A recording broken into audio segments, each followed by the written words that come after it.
Mary Wollstonecraft, Women's Rights and Freedom, The Philosophy of Mary Wollstonecraft.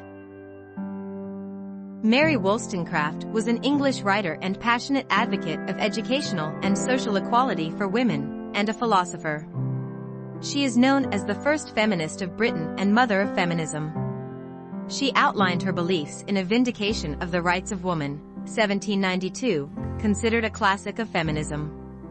Now she is acknowledged as the earliest feminist philosopher, and her work is cited by many modern-day feminists.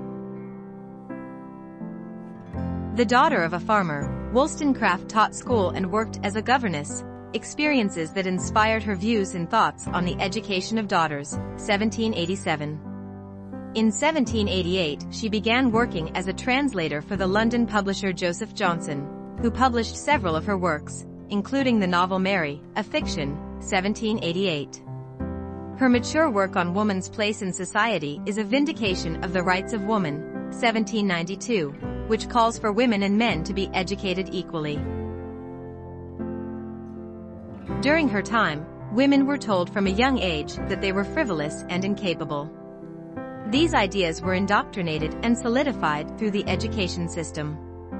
Wollstonecraft countered that if women were to be provided with the same education as men, they would not only make good mothers and housewives, but also they would excel in various professions.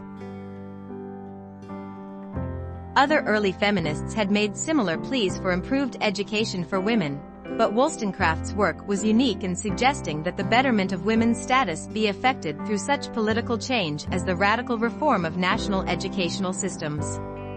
Such change, she concluded, would benefit all society.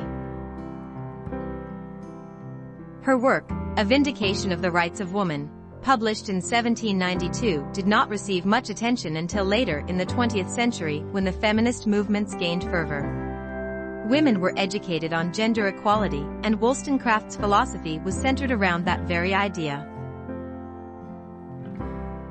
Mary died on 10th of September, 1797, only 11 days after the birth of her second daughter, Mary Wollstonecraft Shelley, who became a novelist best known as the author of Frankenstein. Wollstonecraft came to be known as the first feminist, giving birth to the idea of feminism based on liberal thought of the Enlightenment period. She demanded that women should be treated equally in all aspects. She stood up for her ideas and, thus, became a true inspiration for all feminists and women. Her work finally got the appreciation it deserved only decades later. Wollstonecraft's advocacy for equal rights for women and her stand against conventional feminism finally came into the spotlight.